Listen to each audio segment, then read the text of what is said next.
So what are some defensive measurements of success that you guys use, whether they're statistical or kind of things that you look for off, as a coach on the bench, off the stat board, whether that be closeouts or, stuff like that, deflections, anything kind of that's not traced, any, stats that you guys trace for defense. How do you define that success in practice and in games?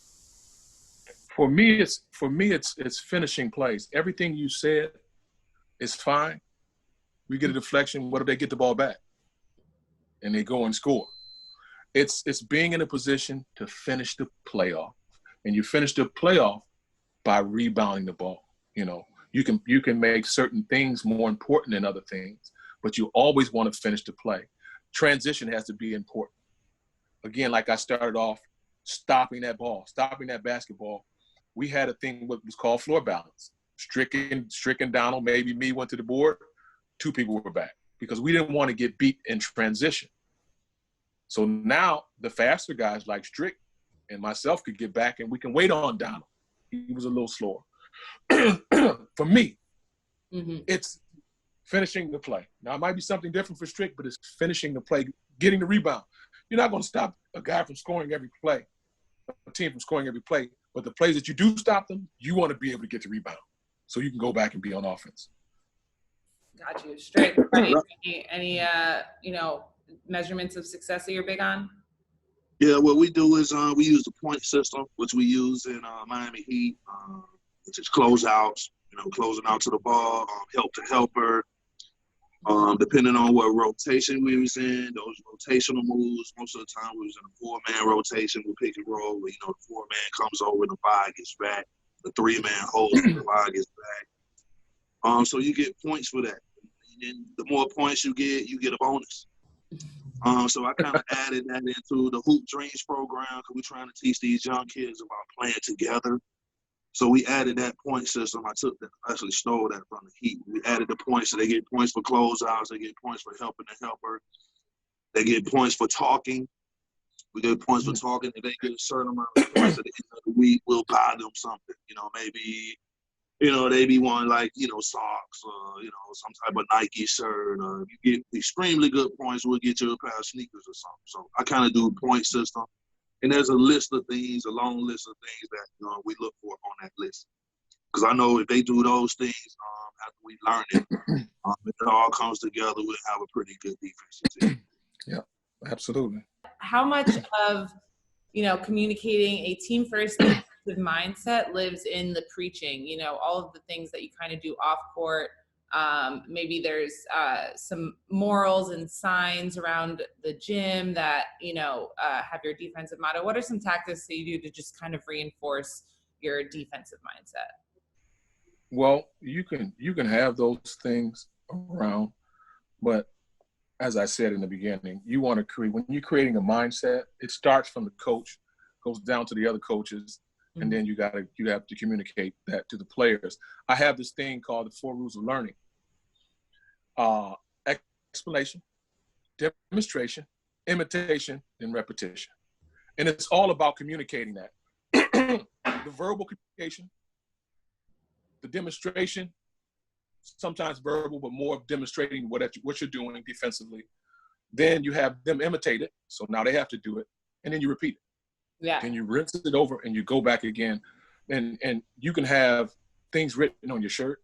You can have a guy who gets a different shirt for doing the things that Strick said earlier, closeouts and all those kinds of things to build some personal morale. Excuse me. You guys got water. I ain't got any. I drank mine already. Yeah. But those kinds of things for me, in terms of creating that mindset, explanation, demonstration. Explanation, demonstration, imitation, repetition. Those are the laws of learning. Once you can do those and you're a good order and you're mean as hell and you make sure your team is doing what they're supposed to do, you'll be fine. You'll be fine. You got to be able to communicate it, though. That's the most important thing, I think, when it comes to anything, defense, is being able to communicate. And Strick said it earlier. We're about talking, because if I can hear you, you behind me. if I can hear you, then I can know where to go. And we talk about Rover. He talked about Rover. Rover is the tail of the dragon with eyes. So he saw what I couldn't see.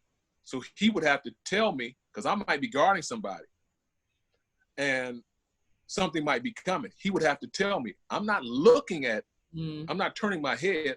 I have to trust my teammates. I have to trust what I hear. And I have to be able to relay that in my head through my body and move accordingly. And that's the communicating aspect. And in anything, in any way of life, in any business, you have to be able to really communicate and have your players, whether it be your players or your employees, have to be able to understand what you're saying and be able to relay it.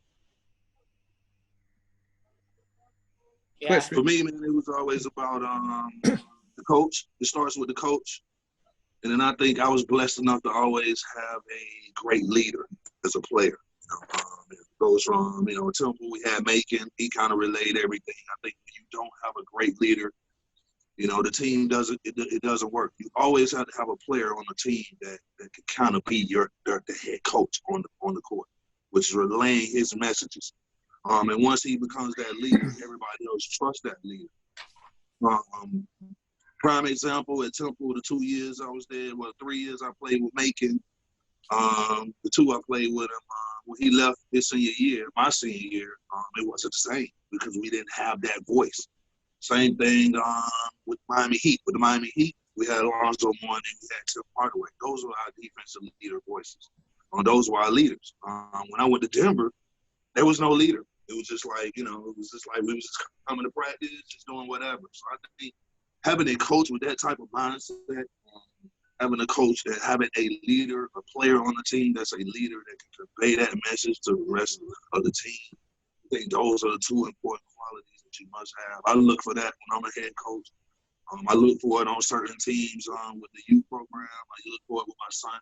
We're trying to teach him how to be a leader instead of a follower. And being that guy that's that voice, the coach's voice on the court. You got to have a guy like that. I've been in a situation where I haven't had it, and the team weren't successful. I've had it. The teams I played for that had that type of player, I've always been successful. Always.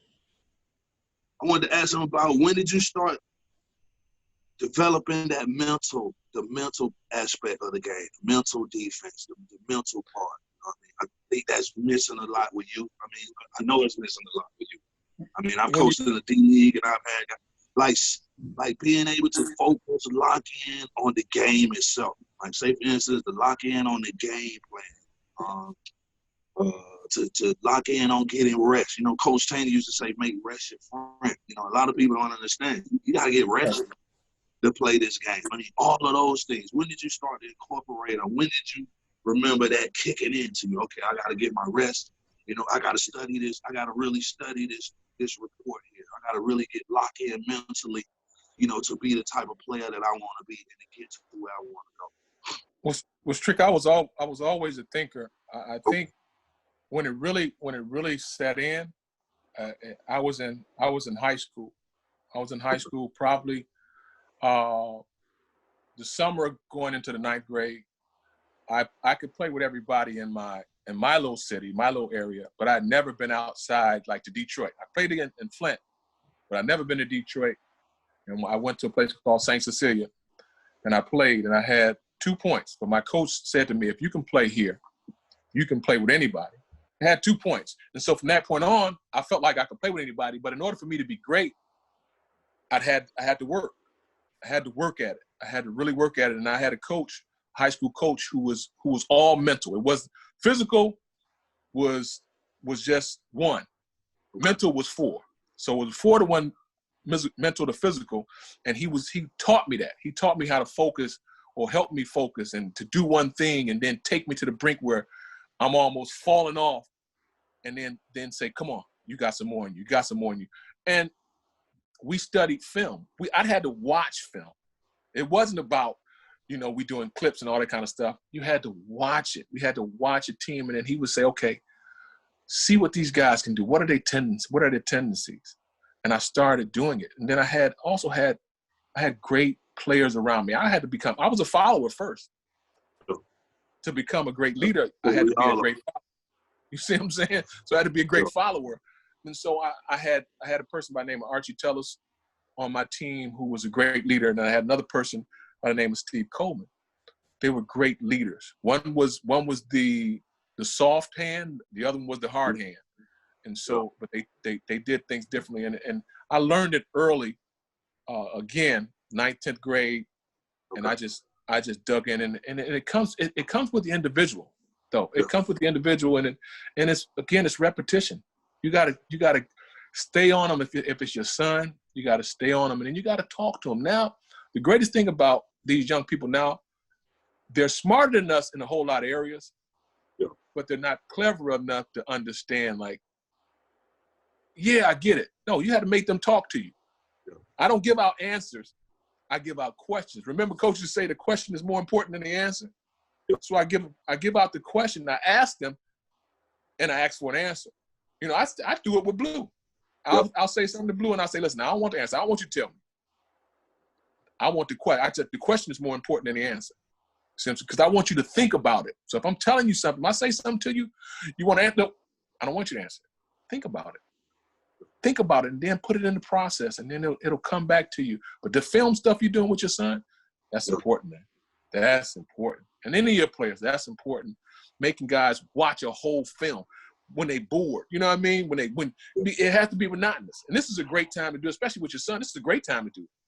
This is a great time to do it. Tell me, I'm gonna let you sit here. You might go in the back room and be watching and see what he's doing, and then come back and say, now what? Tell me something that happened in this game. You know, a game you might have watched already. You know, I do that with the players that I mentor. I would have already watched the game, and I come back and I'm talking to them, one of my players, and I say, okay, well, tell me what happened here. I already know what happened. Where were you at? Where were you supposed to be? Then they come up with a different answer. I say, okay. Well, there's no wrong answer. You know what I mean? But then I'll go back the next day and kind of correct it from that standpoint, and you know. And I just give out little tidbits. I can't do coaching, but I can do a whole lot of mentoring. You know, I can give good advice.